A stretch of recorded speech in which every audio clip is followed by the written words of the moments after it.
Everyone, welcome to As the Crow Writes. I wanted to talk about a book I just finished. So I wanted to do the rights for this book. I just had to talk about it because it is such a weird book. I honestly think any science fiction reader or writer or reader should read this book for the reasons that I'm going to discuss. But yeah, it is nuts. So let's reveal it. It is The Left Hand of Darkness. This is the classic, honestly, at this point. So also a big fan of the Kindle. Whoever doesn't use Kindle, I mean, what are you doing? Check out the Kindle; they're amazing. And in the same vein, check out Libby. I mean, I think if you're an avid reader, you probably know what it is, but go to your local library, get a library card, use Libby. You can get books like The Left Hand of Darkness for free sent to your Kindle for a duration with your library. So definitely do that if you're not already. It's amazing. So, The Left Hand of Darkness, what is it? What is it about? Well, it is probably Ursula K. Le Guin's masterpiece, perhaps. Maybe you could call it that. Her most famous series is the Wizard of Earthsea.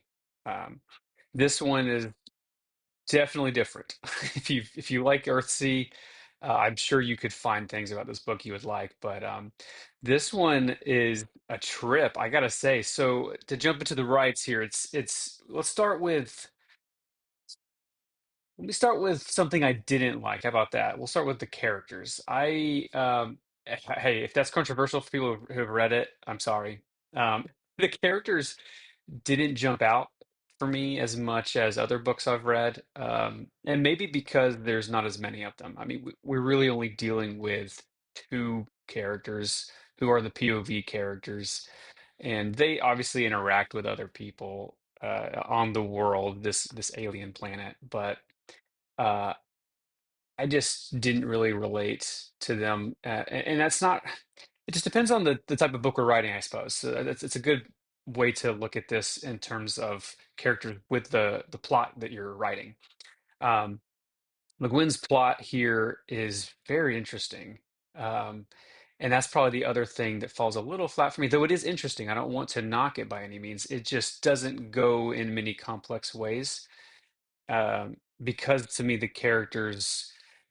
They have a mission essentially. Like the main character, Genli I, he has a mission that he is sent to the planet to perform and do, or accomplish, I should say. But that's kind of the extent of it, and he gets kind of thrown into the culture shift of the planet, and it's obviously very weird because they're aliens for him because he's a human. And so that's where it gets really interesting, I think, is that you have the plot almost serving as a bit of a backdrop. And so just for me and the books that I guess I'm being accustomed to in the past, let's say 15 years, um, it doesn't feel the same. It's a bit of a backdrop, like I said, to get you into the world that Gimli is also getting into and exploring that and exploring the reality of what it is. So, um, character and the plot do feel like that. They feel like a service to the other things that I want to praise, actually. And that would be the prose. First off, I think it's written wonderfully. It has a lot of beautiful passages. Uh, really, if you want to study how to describe landscapes, for instance, towards the end of the novel, around the 17 chapter 16, 17 mark, um, it is awesome. It's so cool to read about because and it's in spoiler territory, of course, but I'll be pretty general speaking. But the characters are traveling and they are describing the landscape that they're traversing. And very interesting. It's super cool to see the variety of words used. So, highly recommend this book. I mean, it's on the same, honestly, it sounds crazy, but it's on the same par of like describing what Tolkien describes in Lord of the Rings, when he's talking about landscapes or even cultures at that point. Um, Tolkien goes more into the language, I think, of things because he loves that. But when it comes to describing the world. Um, this does such a good job of doing that. So it does feel alive with the prose and then the place. The place is bar none the best thing about the book. It is incredible to read the depth that Le Guin has gone to make this feel alive, to break into culture and the ramifications of that and how things would look from an outside perspective.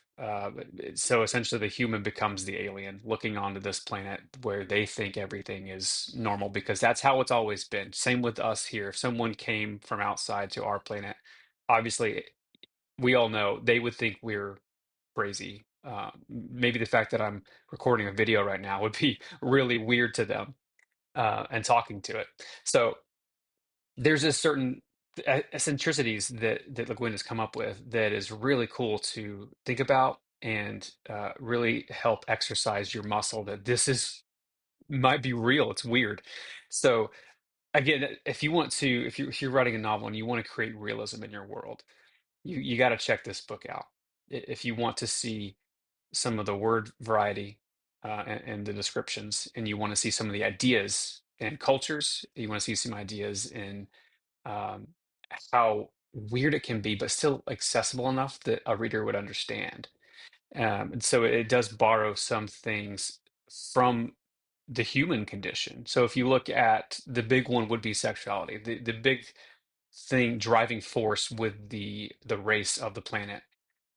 They are able to go between male and female, and it's only during a certain period of the month, and that is their like sexual time to reproduce. And so it's very weird for Gimli, which it would be for us as well. That's super weird to even think about a human that could be both sexes. We know there are some animals that are hermaphrodites, but to see something jump between male female with higher intelligence with consciousness, it's a very interesting concept to play with, and they think it's completely normal uh, which is just fun. And so there are literally chapters devoted to some of this stuff, and that's where I think it's so interesting. And that's probably the goal of the book was to explore a culture, an alien culture. So the plot ends up kind of suffering for me. The pacing, I should say, like the plot and pacing, they're kind of intertwined for me. The pacing kind of goes off on tangents because there are whole chapters dedicated to describing what it's like for these beings to exist as a male or female and what that looks like. Um, and then it'll even have chapters devoted to some of their history, their lore, and that is fascinating stuff too. It also just breaks up the plot for me. So I think if you were to write this today, I don't know, I just don't know if you would incorporate it the same way. I feel like you'd have to find organic ways to show that. And maybe that's just how we write books now, and it's not necessarily right, but that's what people like these days. It's an interesting read as like how did it age? It's such a fascinating work to kind of dig into and even study. So that's why I wanted to bring this book onto the channel to really recommend it as a difficult read because it is really weird. So just prepare yourself. But that's kind of the beauty of it because you want it to be foreign enough that it's believable because the whole premise of this is that a human goes to an alien planet. So do you want that to be understood in a way? No, you don't. You want Gimli to be your guide and hope for the best, that he can figure out what's going on and then tell you, the reader, so that you can understand through his human lens, so that there's some sort of understanding between you and him. So just yeah, keep that in mind when you're writing and you're even reading other stories that may be like space opera-y. I think of Dune. Dune does an amazing job as well with like defining a culture or defining a planet and giving really solid rules around the planet so that it feels believable. Um, but it's and Dune's really weird too, right? But I feel like this book goes a step further in the weird department. And that I think it's all for the better because it makes it that much more believable because it's again we're dealing with aliens here. Uh, so fascinating stuff. Please go check it out. Even if you don't finish the entire novel, it's worth checking out certain sections of this book, um, namely the stuff that's on some of the culture things behind these people.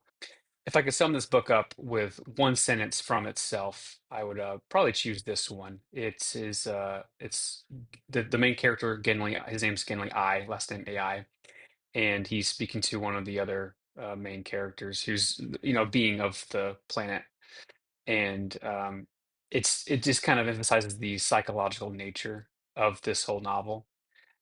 But it says, "I brooded, and after some time, he said, 'You are isolated and undivided. Perhaps you are as obsessed with wholeness as we are with dualism.'" Because Gimli is human and he is whole in that sense because of his sexuality. He is a male, and he's saying how we are essentially obsessed with dualism, and quite interesting because you it's kind of hitting home this idea that you want to be what you're not, or what you cannot be in some sense. And it's that same saying, the grass is always greener idea too. So just want to leave that thought with you all. Uh, this is a very thought-provoking book, and I highly recommend it. So check it out so we can keep telling good stories, writing good stories. And as always, please send me your writing. First 5,000 words synopsis. My email's in the description. So let me know what you got. I'd love to critique it, read it, give you my thoughts, and yeah, just so we can keep telling good stories together. So I'll see you next time.